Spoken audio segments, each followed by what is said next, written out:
இந்த வீடியோவில் fusion 360ல customise tool எப்படி கிரியேட் பண்ணுறது சொல்லி பார்க்கலாம். மாடல் ஆஃப் பண்ணிடுறான். டிசைனில் போயிட்டு ஸ்கெட்சில் போயிட்டு ட்ரா பண்ணிக்காங்க. நம்மள்ட்ட வந்து டூல் என்ன ஷேப் இருக்குதோ அந்த ஷேப்புக்கு ஏற்றாப்புல ட்ராயிங் வந்து கிரியேட் பண்ணிக்காங்க. நான் சிம்பிளாக ஒன்று கிரியேட் பண்ணியிருக்கிறேன்.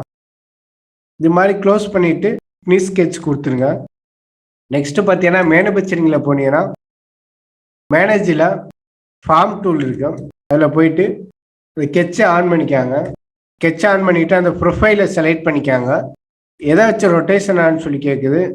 இந்த லைனை கொடுத்துட்றேன். இதில் பார்த்தீங்கன்னா காம்போசிட் பாயிண்ட் இருக்குது. இதுக்கு என்ன மீனிங் அப்படின்னா அந்த பாயிண்டை வச்சு தான் ப்ரோக்ராம் ஜென்ரேட் பண்ணி கொடுக்கும். எக்ஸாம்பிள், இந்த ஒரு பாயிண்டை வச்சு ஒரு டூல் கிரியேட் பண்ணுறான். இன்னொரு ஃபார்ம் டூல் வந்து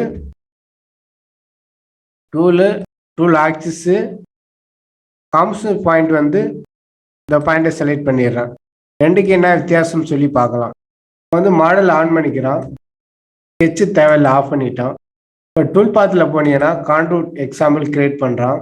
செலெக்ஷனில் போயிட்டு இது வந்து பார்த்தீங்கன்னா ஃபார்ம் டூல் ஃபஸ்ட்டு கிரியேட் பண்ணது இந்த எஜ்ஜுக்காண்டி இருக்குது.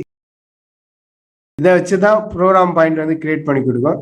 டாப்பில் உள்ளது வந்து மேக்ஸிமத்துக்காண்டி இருக்குது. இதை வச்சு தான் XYZ வந்து ஃபார்ம் பண்ணி கொடுக்கும். இப்போ டாப்பில் உள்ள செலக்ட் பண்ணிவிட்டு கான்டூரில் வந்து இந்த அவுட்ரு எஜ் கிரியேட் பண்ணுறோம். இதுக்கேற்ற ஃபீட் ரேட் கொடுத்துருக்காங்க. இந்த அவுட்டரில் ரன்னான்னு சொல்லி எக்ஸாம்பிள் கிரியேட் பண்ணுறோம். இதை சிமுலேட் பார்த்தோம்னா ஃப்ரண்ட் வியூ வச்சிடுறோம். இந்த அவுட்டர் லைன் தான் நம்ம செலக்ட் பண்ண கர்வில் வந்து ஜாயின் ஆகும்.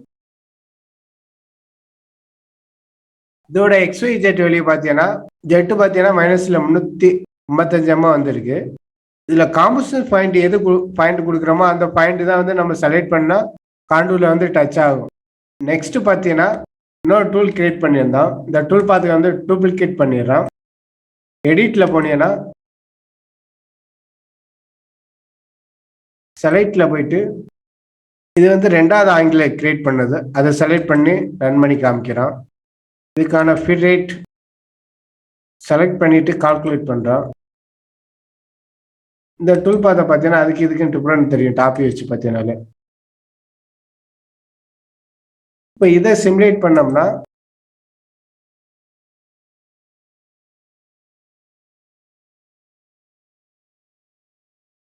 பார்த்தீங்கன்னா மாடல் நேரம் டச் ஆகுது. ஏன்னா இந்த கான்டாக்ட் பாயிண்ட் வச்சிருந்தனால இதுதான் போய் கான்டாக்ட் ஆகும். இப்போ வந்து பார்த்தீங்கன்னா மாடல் வந்து டேப்பராக ஃபார்ம் பண்ணி கொடுத்துருக்குது. நம்ம கிரியேட் பண்ண டூலுக்கு ஏற்றாப்புல. இந்த மாடல் ஆஃப் பண்ணினா கிளியராக தெரியும். டாப்பி வைக்கிறோம். வந்து இந்த டேப்பர் டூலுக்கு ஏற்றாப்புல ஃபார்ம் ஆகிருக்கு. இது ஜெட் பார்த்தீங்கன்னா இதோட ஜெட் பார்த்தீங்கன்னா -162 தான் இருக்குது. ஏன்னா கால்குலேட் பாயிண்ட் வந்து இதுதான் இதுலேருந்து சொல்கிறது. அதனால் ஃபார்ம் டூல் கிரியேட் பண்ணும்போது நமக்கு வந்து காம்போசிஷன் பாயிண்ட் வந்து எந்த இடம் ஈஸியாக இருக்குமோ அதுக்கு ஏற்றாப்புல கிரியேட் பண்ணிக்கணும்.